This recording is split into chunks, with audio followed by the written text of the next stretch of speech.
is a little bedchamber off of the solar here.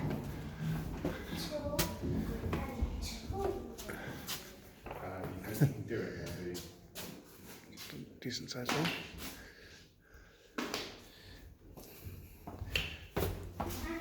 And we go off to the great chamber. Let's just see how great that is.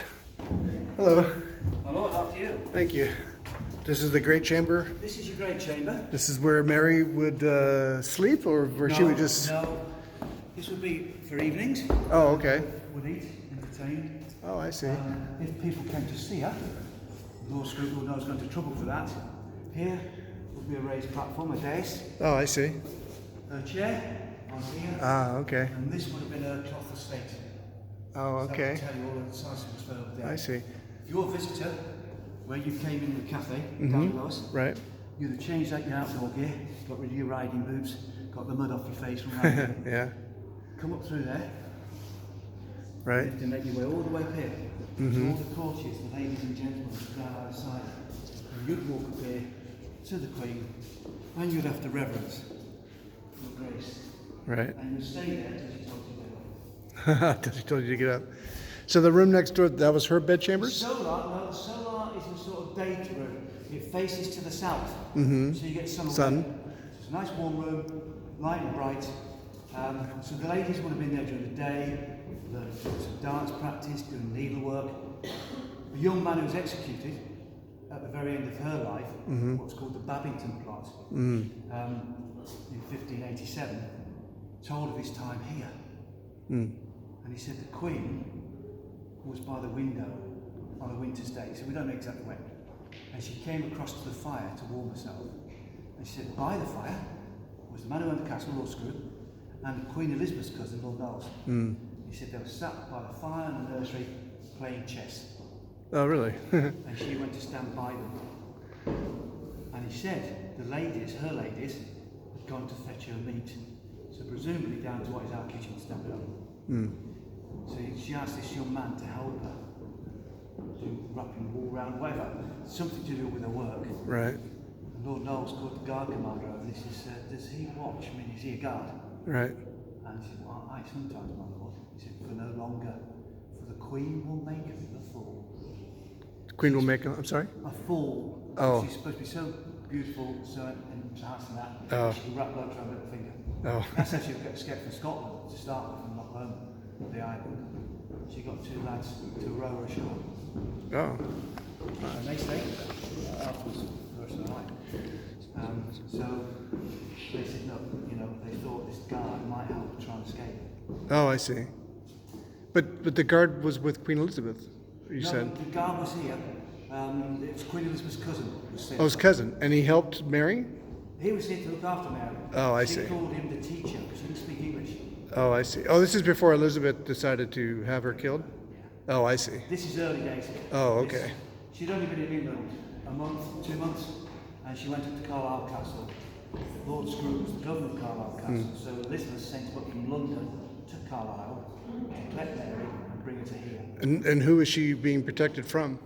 Well, Other Scots or everybody? all sorts of people, to be honest. Many people believe that Mary had a better right to the throne than Right. Elizabeth. Yeah. Because Anne Boleyn, they believed, hadn't been married legitimately to Henry. Therefore, Elizabeth's illegitimate, and anybody who's not legitimate cannot claim the throne. Right. So they're saying Elizabeth's no right to the throne. Yeah, right. And then Elizabeth didn't have children, correct? And Mary did, right? She Mary had a did, son? yeah. So it's her son in the end who became king. Yeah, right. So they said Mary, from Henry VII, they both had the same grandfather, Henry VII, and her great-grandfather, her grandmother was Henry VIII's sister, Margaret, who married the Scottish king. Right. So Elizabeth Mary from Henry VII. So they were second cousins. They looked similar with the red hair and so on. So they said, well, she's got far more right, although Henry VIII had tried to block that line in his will. Because they're Catholic? Yeah, it was Yeah. for all sorts of reasons. Yeah, right. Henry VIII was always a Catholic. Oh. He never changed. Oh, really? That's interesting. He only took control of the church so he could get his divorce. Yeah, right. And towards the end of his life, he went back more and tried to pull back the Reformation, the changes. But he always lived Catholic. He always attended mass. So Queen Elizabeth had Mary executed because she was worried that she would take the throne away from her? Well, Or was she worried about her son? Because there are many Catholics still, especially this part of the country. Right. That's why Mary was eventually taken from here further south, around the Sheffield area, to get her away from these northern lords who had stayed as Catholics, the old religion. The other people were called reformers. They weren't called Protestants, the term we use now. Right. People wanted to change reformers. So Elizabeth's big thing was that, look, I'm queen because God made queen. Therefore, you're one of my subjects. You must listen to me and do as you're told. Right. And you must respect me as the queen because it's God's will. Now, if I go and kill another queen, Yeah, right. what's it saying to you? Yeah. I've killed a queen. So queens aren't sacred. And she was Queen of Scotland then, I guess. Yeah. Alrighty, so She's been okay. Queen of France, but she was Queen of Scotland in her own right. Right, okay. She's only Queen of France as the wife of the King of France. Right. Yeah, But she okay. was Queen Regnant, as they call it. Right. Yeah, so she was queen from a week old. Yeah, right. So she had been queen from a week old, although she'd not lived in Scotland since she was 6 until she was 19. So she was a Queen Regnant. So look, if I ask you to respect me and look after me because God made me, it's got to be the same for her. Exactly. So what do we do with that? Lots of the subjects, especially after 1570, the Pope said, look, she's a heretic, Elizabeth. Yeah, So right. if you kill her, you It's won't okay. go down hell. It's okay, you'll go to heaven. You're doing Okay. God's work. Yeah, right. So of course that was like just putting a fatwa in modern terms like that. Yeah. And open up the thing. So there were a number of plots. All her counsellors were saying, look, you've got to get rid of her. Because as long as she's alive to put on the throne, you are a target. People try and kill you. I see. Because she is the next in line. She will be the next in line. I see. So they were reformers, they didn't want a Catholic. Right, right. So they were pushing her all the time, but Elizabeth refused. So when we're looking at keeping in captivity, they were saying, look, you've got to make a decision. You can't just keep the woman like this. But that was Elizabeth's character. If I prevaricate, if I don't do anything, hopefully at some point it'll all go away. Oh, really?